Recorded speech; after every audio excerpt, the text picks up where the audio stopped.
9th, 1998, Biography with Peter Graves. 30 years ago, Don Imus brought his crudeness and rudeness to the airwaves, and radio has never been the same. These days, Imus plays host to some of the nation's most powerful politicians and journalists, and has become a card-carrying member of the media elite. Welcome again to Can We Talk Week, Biography's look at men and women who have turned small talk into big money. Tonight, the outrageous Don Imus, who actually made Time magazine's recent list of most influential Americans. At one time, it seemed he was destined only for a list of former celebrities. His vulgarity and excesses on the radio carried over into his personal life. Imus was ruled by his addictions and banished from New York.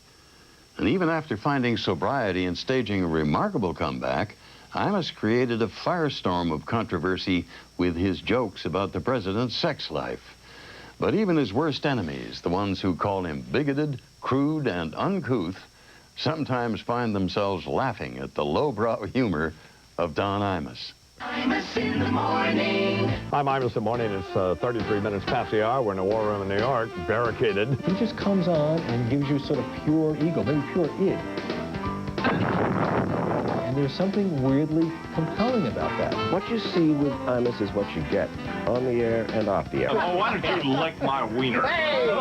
He's a court jester to the powerful. Court jester could say things nobody else could. Then there's Peter Jennings. I'm wondering, what's under his desk? I mean, besides an intern. He's the sweetest, most compassionate, gentle. Oh. Figure out where the limo is, then! If you have sight, you figure out where it is! He has a great deal of anger in him. I don't think he would deny that. I talked about Newsweek all morning! Don Imus's personality, I mean, that's one complex mother there, I'll tell you that.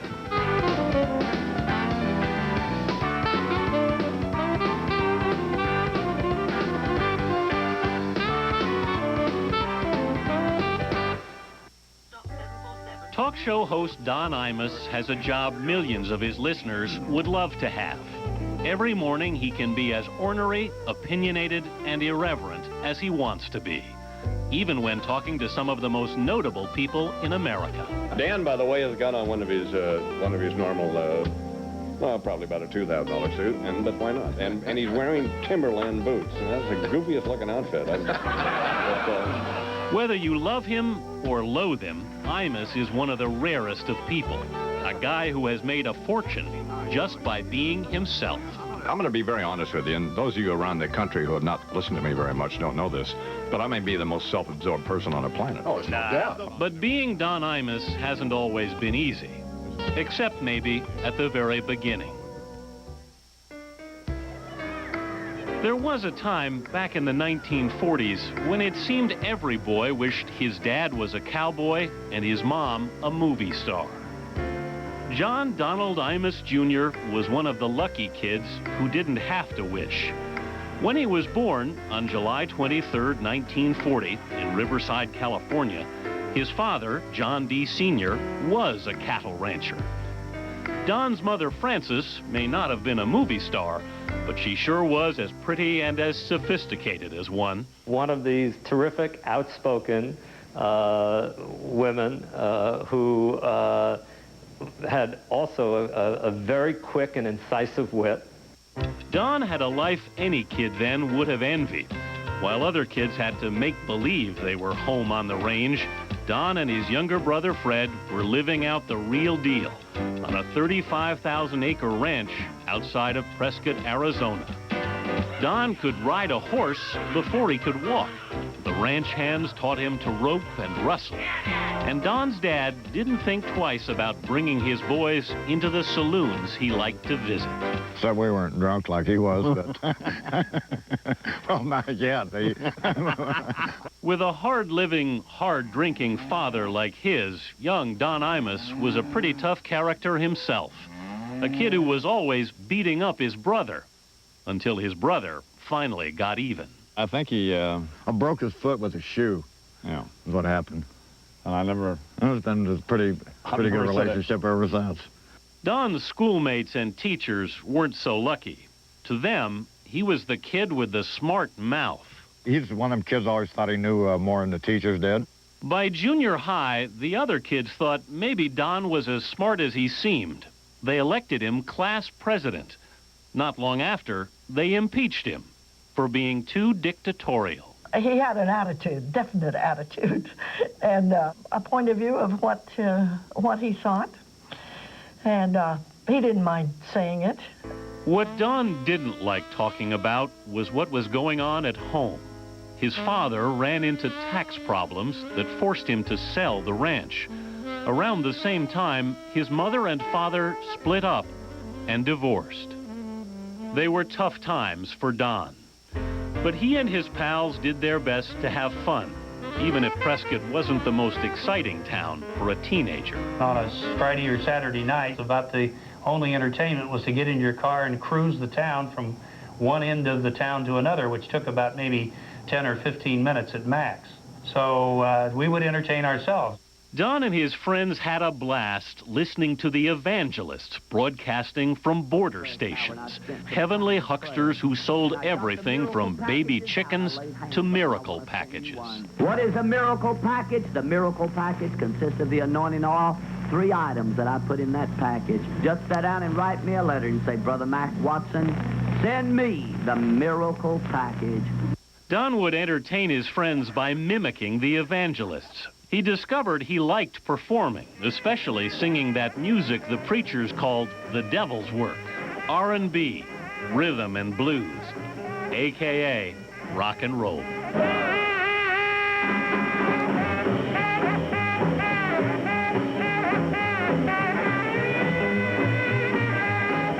Rock and roll was just made for a kid like Don. It put him in the spotlight. At Prescott High, he formed his own rock and roll band. He even won the school talent contest. We took the winners to Flagstaff as an exchange assembly. And the administration really didn't want him to go. They didn't think he showed up the characters that they liked to say were Prescott High School kids. So it took some doing for them to allow him to go. And he was a real hit up there. They loved it. But Don Imus, the bad boy, eventually did get in the way of Don Imus, the musician, when he got caught in a gang fight. His parents and teachers gave him an ultimatum: jail or the Marines. Don chose the Marines. It's very difficult for Don to conform, as you can imagine. So conforming in dress and manner was quite difficult for him. Don was assigned to an artillery division, but realized that the big guns just weren't for him. So he talked his way out of the infantry and into the Drum and Bugle Corps. When he was discharged 2 years later, he discovered that there wasn't much call for a 19-year-old bugler. So in 1960, Don headed to Hollywood to try his luck as a singer and songwriter. With his brother Fred, he formed an act, J.J. Imus and Freddie Ford. Together, they cut a single, I'm a Hot Rodder. I got 4 on the floor and a couple on the seat. Backing out of the drive, it just can't be beat. I'm a hot rodder, peeling out all that jazz. The record was a flop.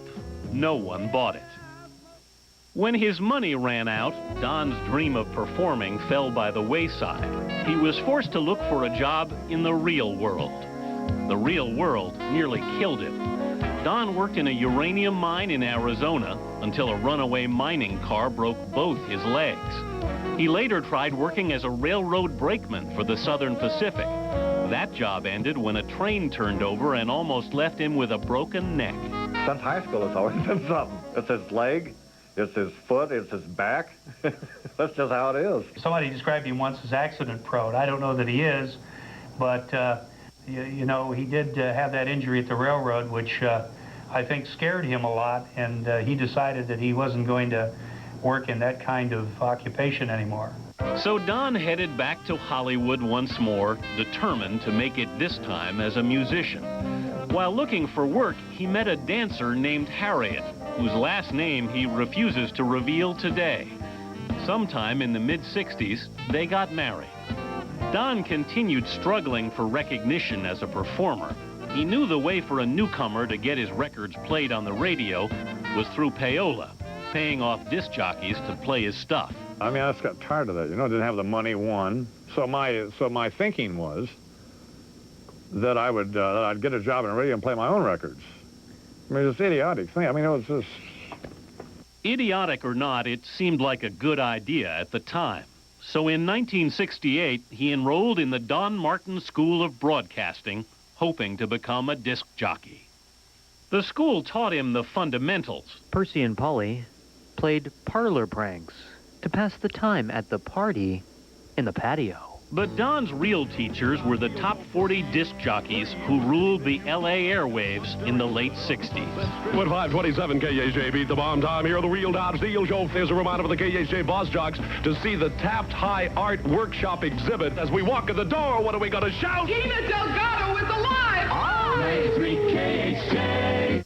Patterning himself after them, Don sent out his school tapes to KUTY, a small station in Palmdale, California. The station liked what it heard and hired Don at $80 a week. Within 3 years, he'd be making 20 times that as the most famous, most outrageous disc jockey in the country. The dawn of Imus in the Morning was underway. Long before the term shock jock was invented, 27-year-old Don Imus was startling radio listeners. Actually, when he first went on the air as Captain Don in Palmdale, California, he had more experience working as a uranium miner and a railroad brakeman than as a disc jockey. Some even wondered if he knew what he was doing. Most people's first impression back then was that Don was not very bright. It was kind of, I mean, he was an off-the-wall guy, but you wouldn't think that there was really a lot of depth to Don. It was a mistaken impression. While other DJs relied on joke books for material, Don used what was going on in the world, and there was a lot going on in the late 60s. It is more sickening to me to hear officials in Washington boasting of the discipline. You may be interested in knowing that the lead article in this month's issue of Reader's Digest is entitled, How I Found God, Quit Smoking, Saved My Marriage, Learned to Tolerate Richard Nixon, and Toured Thailand on $12 a month. What Imus was doing was something new and daring for the time. He was bringing political satire to rock and roll radio. He wanted to be, he said, someplace between somebody on the radio and also Lenny Bruce, who he very much admired. Imus hadn't been on the air more than a couple of months as Captain Don when he announced he would run for Congress. He even got several hundred write-in votes. The stunt earned Imus a reputation for the irreverent, the outrageous. On KJOY Stockton, you're listening to Don Imus. And when Imus moved to KJOY in Stockton, California, he took it to another level. In the late 60s, nothing was more frightening to white America than the sights and sounds of the Black Power movement. They don't give two damns about us. Later for America, what's good for black people? That's what we want. And yet, Imus dared to make fun of the movement and white America's attitude towards it. Black Panther leader Eldridge Cleaver was then making headlines as a fugitive from justice. What Stockton needed, Imus thought, was an Eldridge Cleaver look-alike contest. The grand prize, a jail sentence and a $5,000 fine. My thesis was that Richard Nixon and J. Edgar Hoover simply wanted to arrest any black. And their mentality, in my mind, was that they all looked alike, so let's just get one. So it was a quick way for some black person to pick up some money. The station was not amused. They fired Imus for the stunt. Because Don's, at the time, was shocking. Today he seems sort of mainstream. But he was always had a very ironic twist to him. What Imus needed was a radio market that would appreciate his brand of shock humor. He soon found it at KXOA in Sacramento, and it was there that he satirized not one but two American institutions, the National Guard and McDonald's. Hi, McDonald's hamburgers? Yes, ma'am. This is Sergeant Kirtland of the Air National Guard. And I'd like to get 1,200 hamburgers to go if I possibly could. 12? Pardon me, sir? 1,200 hamburgers is what we'd like to get. Now listen, on 300 of those, I want you to hold the mustard, but put on plenty of mayonnaise and lettuce. The cashier taking the order at McDonald's eventually hung up on Imus. The FCC, however, did not ignore the call so quickly. Not long after, the commission ruled that DJs had to identify themselves when they phoned live on the air. Rather than tone down his style, Imus figured he could deflect criticism by playing fictitious characters through which he could still make outrageous comments. Soon, Imus was a one-man repertory company. There was Judge Hangin, Crazy Bob, and his most famous character, the Reverend Billy Saul Hargis. Say hallelujah, it's Billy Saul Hargis, and I got good news for you this morning, yeah. Who sounded an awful lot like the evangelist Don listened to as a kid. For a limited time only, is again offering the model Holy Land Amusement Park kit, including, of course, the entire Holy Family, with a spare plastic Jesus for the dashboard of your car. Off the air, Imus played another character, that of suburban family man.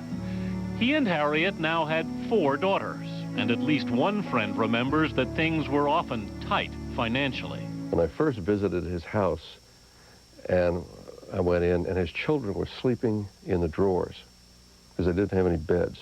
Despite the money problems, Don was determined to make it in radio. His irreverence was matched only by his ambition. You could have told Don in 1970, you know, Don, I don't think you're ever going to make it in radio, and he wouldn't have known what you were talking about. By 1970, Imus's ambition was paying off. He moved east to a bigger market, WGAR in Cleveland. As soon as Imus went on the air at his new station, the local newspaper critics were aghast at what they heard. So you should go to the experts, D. John Suckabutt boys. Once you see their big long hose, you'll never forget them. Disgusting. The owners of the station urged their general manager to dump Imus. He refused.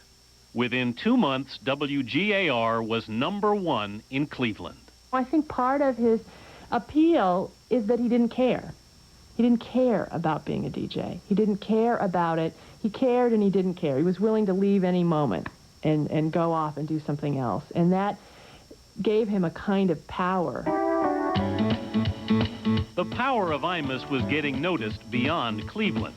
Tapes of his shows were the talk of the entire industry. Billboard magazine named him On-Air Personality of the Year. By 1971, the biggest and most important radio market in the country was calling, New York.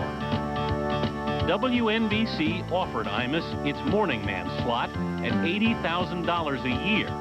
Not bad for a guy who'd been in disc jockey school only 3 years earlier.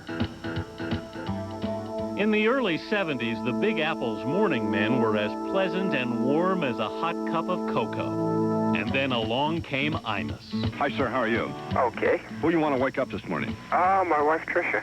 Where is she? She's in bed. Is she naked? Oh, of course. Are you naked, sir? I think New Yorkers really accepted Don. He was perfect. He was tailor-made for that audience, with that lifestyle and that, it's another gloomy day, and that chip on your shoulder sort of an attitude. So I think he fit right in. For all his irreverence, or because of it, Imus became a gold mine for WNBC. When it came to commercials, he was a master salesman. Some advertisers were probably scared to death of it, but others were just loved Don, and certain advertisers loved it that Don tortured them on the air. Hello, ma'am. Hello. What happened with the Lipton soup? Well, I made it last night for me and my husband. Yeah? Some of the Lipton soups are great, but some of them aren't so good either. Some of them are crummy? Yeah. Within months, Life magazine did a story on him. Nightclubs wanted him as a stand-up comedian. RCA signed him to make records. Imus had finally gotten what he wanted. He made it into the big time. In the most important city in show business, he wasn't just another DJ. He had become a star. And he wasn't ready for it. It's not something unprecedented in our industry, where someone becomes so concentratedly the focus of media attention and the darling of the press and of audiences, and it's very hard to be prepared for how to deal with that. Coming to you from Holy Land, USA, America's first truly religious amusement park, located right here in Del Rio, Texas. Although Imus could talk on the air to millions of people, a one-on-one conversation in person made him uneasy. I was very uncomfortable around people, very insecure, and I had a couple of drinks that made me feel better, you know. But what I discovered, unfortunately, was that once I had a drink, then I couldn't stop drinking until I got drunk. Imus's drinking started to spin out of control. Some mornings, Imus was too out of it, too hungover to go on the air. They had trouble getting him to come in the morning. They sent producers to his house. They sobered him up. They sent cars. The whole car service for Don was all about his not coming in, his drinking, his not being able to drive. In 1973 alone, Imus missed 100 days of work, an average of 2 days a week. Part of that was, I think, a frustration at being a DJ. He had always had these dreams of being a performer and being somebody different. I don't think spinning pop records and golden oldies was his idea of a dignified or meaningful career, and I think he sort of hated himself. By the late 70s, things had gone from bad to worse. Not only was Imus drinking, he started snorting cocaine. At home, things with Harriet were falling apart. They loved each other, but there was always a constant friction at that point. And again, you know, Don was gone a lot as success began to accelerate. Not long after, Don and Harriet were divorced. Imus was destroying everything: his marriage, his career, his life. In 1977, WNBC finally had enough of Imus's out-of-control behavior. The station fired him. Something had to be done. That Don was spiraling down. That he was probably the most talented man ever on the radio that I've worked with. And he didn't give a damn about his radio show. In just 10 years, Don Imus had become as big as a disc jockey could get, and blown it all. The only place to go was down. Has been. His drinking, drug abuse, and over-the-top behavior had ended his 7-year run as New York City's hottest radio star. By the late 70s, DJs across the country were trying to be as irreverent as Imus. Oh, now you're doing it with your cousin, huh? I mean, if you can't slap somebody on their birthday, when can you slap them? His behind is mine. While these shock jocks were making a fortune, their inspiration was out of work for nearly a year. Finally, in 1978, Imus found himself back on the air in Cleveland, one of the places where his career had started. 8 till 6 o'clock, Imus in the afternoon. It's real hard for me to talk today. I've been to the dentist. Actually, I should have stayed home, so I should have done, but I'm too dedicated an employee to do that. Rain or shine, whether I feel well or not, I'm in here, man. But in Cleveland, Imus started getting his act together again. The drinking stopped. So did the drugs. He was running, getting himself in shape, eating right, sleeping more, trying to rebuild himself. So there was a real different Don Imus than there had been a few years before. Word that Imus had cleaned up his act spread back to WNBC, his old station in New York. Without Imus, the station's morning ratings had tumbled. Maybe it was time to give him another chance. So the station sent program director Bob Pittman to check up on him. And I got on a plane and went to Cleveland and sat at the airport, turned on the radio so I could listen to Don. And you know what? Don sounded great. On September 3rd, 1979, Imus returned to WNBC and the New York airwaves. Imus is back. For this second shot, will he succeed, or is he but another false prophet? New York radio's original bad boy was now older and mellower, yet still capable of the outrageous. He even took on one of the most notorious, sadistic, and terrifying dictators of the 20th century, Idi Amin. When Amin fled Uganda in 1979, Imus thought it would be fun to start an on-the-air search for him. And every day he was calling around the world looking for Idi Amin, and he called Libya or somewhere, I think it was Libya, looking for him, and someone on the other end said something about, "Mr. Imus, we know who you are." And I've never seen Don go straighter and probably paler than he did at that moment. With Imus's reappearance in the Big Apple, WNBC's ratings skyrocketed. But it wasn't all because of Imus. The station had also hired another bad boy for the afternoon drive time, a shock jock out of Washington named Howard Stern. The two DJs never really hit it off. And when the station planned to put them together in a commercial showcasing their outrageousness, Imus was less than thrilled. And on the day of the commercial, Don didn't really show up. He didn't show up for several hours, and when he did finally show up, he didn't want to make the commercial. Don left for a while. Eventually he came back, and eventually we shot the commercial. I think we did something like 30 takes. Don was absolutely terrific once we finally got involved with it. Because of certain indiscreet remarks by Don Imus and Howard Stern, WNBC Radio apologizes to the following: the National Organization for Women, the New York chapter of Hadassah, Governor Cuomo, the New York Jets, the United States Congress, both houses. Working with Howard Stern was the least of Imus's problems. New York's drug scene in the 80s proved to be too much of a temptation for him to resist. Just everybody did cocaine, everybody I knew, you know, it was just available. And the first couple lines of cocaine were great, as I remember it, I think, you know. But after that, it's just a nightmare. Imus finally stopped doing cocaine in 1983. The nightmare, however, continued. His drug of choice was more alcohol than anything else. It was devastating. It was horrible to watch. I mean, he was wearing boxer shorts at the radio station at WNBC, and he was walking up and down the hall screaming. It hurt me to see him being hurt that way, and I told him exactly what I felt about it and that I thought he needed to get help. And in fact, he did go for help.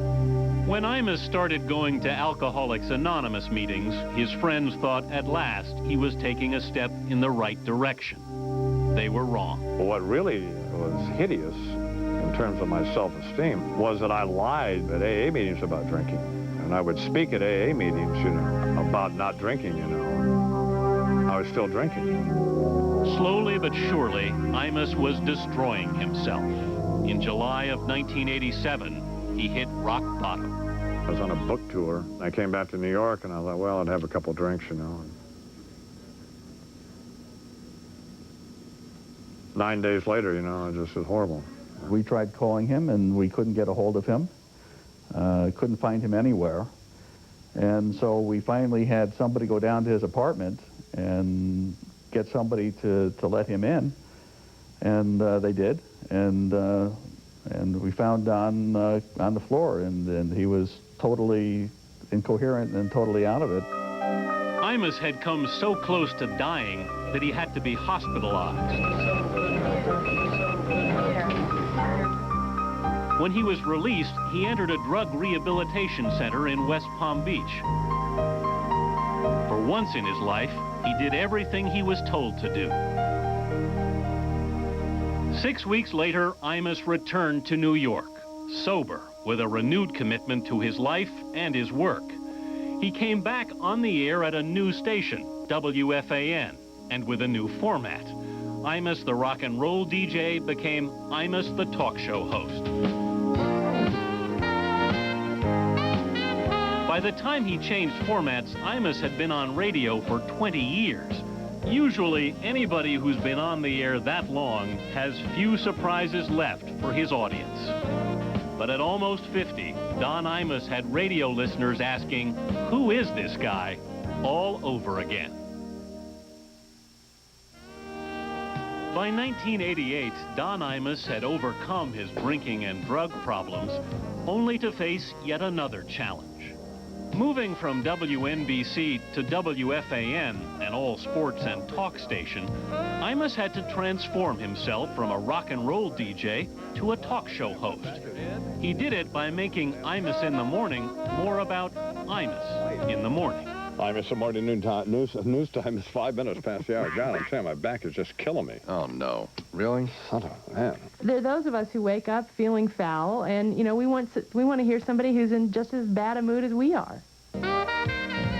Imus became everyone who ever wanted to talk back to his radio. I talk to dead people all the time, and he does it just matter of fact. You've got a great thing going on. I'm going to tell you that now. If you can make people believe that you're talking to dead people. Every morning, there was Imus giving a piece of his mind about everything going on, whether it was sports, sex, or politics. Forbes is really a creep. He really is. I mean, he doesn't seem like a genuine person, does he? Let me tell you, you know how much I hate Lamar Alexander? I think he's a solid gold-plated phony. And you know what? That's how people hear and think about politics. They don't, on this hand, on that hand, let's get that view, let's get that view. People have an intuition, a judgment about politicians and about policy, and that's how he approaches it. When the Gulf War broke out in 1991, Imus began inviting politicians and journalists to appear on the show. And he got them to let their hair down in a way you just didn't see or hear on Meet the Press or Face the Nation. Separated at birth, Don Imus and Boris Karloff. He gets to talk to people as if they're just sitting in a bar somewhere, as opposed to the kind of formal, careful, guarded interviews you see on so many television talk shows. He makes them look like human beings. He makes them look like funny, cool, wonderful people who you might even, you know, allow in your house. And in 1992, that was just what a Democratic presidential contender named Bill Clinton needed. The governor of Arkansas was being attacked in the media as a draft dodger, a womanizer, and a rube from the sticks. His chances of winning the New York primary were getting slimmer and slimmer. But then Clinton's campaign advisors suggested he go on with Imus. That was to show that he was a hip guy, that he was someone that, you know, although he was from Arkansas, he could come to kind of the toughest thing in New York and, if you will, sort of play in that league. Good morning, Don. How are you? Well, I'm all right. I'm disappointed you didn't call me Bubba. You know, it's an honorable term where I come from. It's just Southern for mensch. The appearance turned the tide for Clinton. His win in the New York primary was the first step in his road to the White House. It didn't hurt Imus either. Within a year, he was being heard from coast to coast by 2 million listeners a day. He was becoming a media mover and shaker, but that didn't stop him from shooting his mouth off to his influential guests. This is kind of a touchy subject, but you, along with our current president, you didn't serve in Vietnam. I wonder if you could explain that to him. He's a court jester to the powerful. The job of the court jester was to prick the pretensions and the pomposity of the royal court. The court jester could say things nobody else could, and that's what Imus does. But Imus, the political commentator, did not entirely displace Imus, the crude shock jock. We just had a commercial here in New York for Gold Bond medicated itch powder, and let me just say this about that stuff. Right. I mean, you take a shower. Yeah, come on. Jesus, I mean, if you're in a situation where you got some... Change your underwear. Yeah, you got some cheese in your drawers there. I mean, come on. Bits like that led to comparisons between Imus and his former colleague and rival, Howard Stern. I can't wait to see this girl right here in the middle. Hey, come on, step up to the microphone. It was a comparison that critics and fans alike took exception to with a vehemence. Howard Stern is a vulgar, vulgar man. It's not even sophomoric. I despise it. That's the difference. I mean, Imus is an infinitely more intelligent man, an infinitely more sensitive man. Stern is not that politically inclined. His show, more often than not, is about sex. Imus may certainly touch on sex and baseball and anything else that pops into his brain. But he's the kind of guy who watches Jim Lehrer, who watches C-SPAN. Yet for all of Imus's apparent erudition, he was also a guy who seemed to encourage racist material on his program. The Snoop Doggy Dogg beat the rap yesterday. Yes, he did. Millionaire dirtbags beating raps like this, and then they have attitudes. Even for the grace of God, he'd be eating monkey carcasses back in Africa. Oh, man. We should kiss the ground he walks on over here. Well, nobody called on you for any sort of editorial here. You'll chastise McGurk and say, oh, you shouldn't say that. Yeah, right. He's stage managing the whole thing, of course. I mean, are black people or Hispanics or any of these other people, have they been inoculated and are they immune out of satire? I don't think so. The Imus style of equal opportunity offending sometimes led his guests to think they could join in the fun.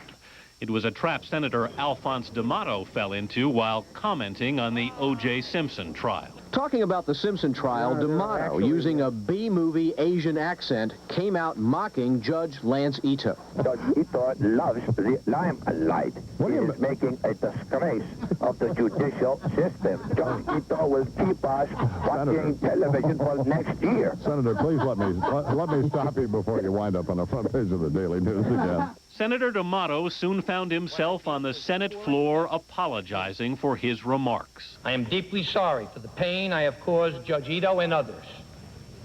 I offer my sincere apologies. A little whack job, isn't he? Yeah. He was the guy in high school that went around with a kick me sign on, you know? The comment was pure Imus, funny yet mean-spirited. And that blend of bite and wit generated the most frequent question among fans and critics alike. Was Imus's anger an act or for real? He certainly can turn on you in a minute. I mean, he spent 2 weeks saying nice things about my book, for which I was very grateful, and then I did something that annoyed him. And for 4 hours the next day, he just kicked the stuffing out of me. He's angry in the way that a lot of former drunks are angry. Figure out where the limo is, then! If you have psychic, figure out where it is! He has a kind of anger as though he's wishing he were still drinking, maybe. Wishing the world were a different place. Actually, Imus's world was a pretty good place. He was making an estimated $3 million a year, had a fancy apartment on Central Park West, $1 million plus weekend house in Connecticut. And he found love again. He met a 27-year-old actress named Deirdre Coleman when she auditioned for a skit on his show. In 1994, Don and Deirdre were married. He is the sweetest, most charming, adorable, compassionate, warm, extremely affectionate. I love him a lot. I love him more than anything. I mean, I don't want to sound like a sap about my marriage, but it's somebody to talk to about everything, you know, and somebody who, you know, you learn stuff from. Personally and professionally, Imus never had it better. For all his outrageousness, it seemed he could do no wrong. He was even invited to Washington to speak before President Clinton and the First Lady. It was an evening Imus would never forget. Then again, neither would the president. For years, Don Imus had been firing his satirical zingers at politicians and journalists from the safety of his radio program. Tom Dansel is one of the scummier weasels in Congress, by the way. What a weasel. But on March 21st, 1996, Imus was summoned to Ground Zero, to Washington, D.C. itself, to fire away at the nation's media elite and President Clinton and the First Lady in person. The occasion was the annual Radio and TV Correspondents' Dinner. I'm really glad Don Imus came to Washington. You know, all politicians pander to Don Imus because real people listen to him. He actually takes credit for getting me elected in 1992. He might have done it. But what I want to know is, what has he done for me lately? The all-in-good-fun spirit continued, even as Imus opened with a joke about the Whitewater papers that had been subpoenaed. Let me see if I can see what it says. S. McDougal called again, says bank needs check-in statement, told her both were in mail, ha, ha, ha. Jesus, she looks stupid in those tank tops. So far, so good. But not long after, he made fun of a comment the president made during a baseball game broadcast. The president was at Camden Yards doing play-by-play on the radio with John Miller. Bobby Bonilla hit a double, and we all heard the president, in his obvious excitement, holler, "Go, baby!" And I remember commenting at the time, I bet that's not the first time he said that. Remember the AstroTurf and the pickup? The president and the First Lady were not amused, and Imus knew it. He had the option of laughing or not laughing. He chose not to laugh and glared at me as if to say, I'd like to shoot you, you son of a bitch. But I thought, you want to play hardball? Fine. Here we go. Here we go. Fasten your seatbelt. Imagine if back in 1978, Mrs. Clinton had not said to Mr. Clinton, honey, Jim and Susan are here, and they've got some riverfront land for these great vacation homes, and maybe we can make some serious money. The next day, the media fired back at Imus, attacking him for being tasteless. They didn't invite him to stand up there and sing the national anthem. The press brought him down to make these kinds of jokes, and then they sort of professed the horror that he did. What did they think he was going to do? I mean, it's a short line. It's a thin line between calling him Bubba and everything else he did to his face when he was on the air and what he did there. It was the vernacular that President Clinton, unfortunately, invites. What he said to the Clintons was really much milder than what he says every day on his radio show. But there was something about sitting in there, that black tie audience with all these prominent journalists, the president and first lady sitting right there, that gave it a lot more sting. Some pundits predicted the speech would be the downfall of Imus. But less than a month after Imus zinged the president, another 10 stations signed up to carry Imus in the morning. And in the fall of 1996, MSNBC took the program into cable TV and cyberspace. By then, Imus could attract guests practically no one else could, like John F. Kennedy Jr. I mean, people made fun of you for not passing the bar. I can't believe that. Yeah. John Kennedy's here. By 1997, Time magazine was calling Imus one of the most influential people in America. For millions of listeners each day, he was the arbiter of what's hot and what's not. One of the biggest beneficiaries of Imus's influence was none other than his brother, Fred. For years, Fred ran an auto restoration shop. One day, brother Don offered T-shirts to his listeners with Fred's logo on it. There were so many requests that Fred started a mail-order clothing and food business that has made him a wealthy man in his own right. Being the brother of somebody rich and famous, hey, I was a brother of somebody poor, and I like this a whole lot better.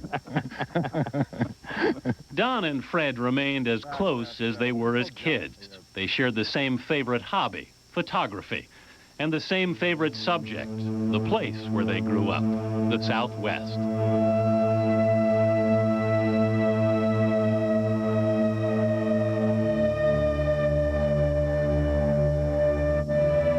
For all his attitude, Imus also has a soft side, using his influence and power to raise millions of dollars for research in childhood cancer and blood diseases. And in 1998, he took his commitment to children in need even further with the creation of the Imus Ranch, an idea inspired by memories of his own childhood and of being a kid in the West. And I thought, wouldn't it be great if you could take these kids, and these kids with cancer, by the way, they want to just be treated like regular children. Wouldn't it be great if they could have the same sort of experience that we had growing up on that ranch? His interest in children got even more personal as he prepared to become a father again at the age of 57. And when Frederick Wyatt Imus was born in July of 1998, his arrival was greeted with all the sentiment listeners have come to expect from Imus in the morning. He's being breastfed, and man, that's something. I like that. Is that a good deal? That's a great deal. No kidding. Because his mother's got some very nice-looking titties. No. For better or worse, Don Imus gave the world the shock jock, the outrageous on-air personality, the guy who says what everybody else secretly thinks, but would never dare to say out loud. You sometimes get the impression that because Imus has been through so much, drugs, alcohol, being fired from jobs, that he's beyond any sense of danger, that he can say whatever he wants and feels that he can get away with it. With Imus, there's no restraining impulse. So he appeals to a lot of people who wish they could let the beast run free. He's a genius in the sense that he is able to entertain us, to interest us, to even fascinate us with the trials and tribulations of one, D. Imus. You can see how he's living. You can see how his life affects him. People like that. That's why they feel that he's their friend, which is a very important element of radio.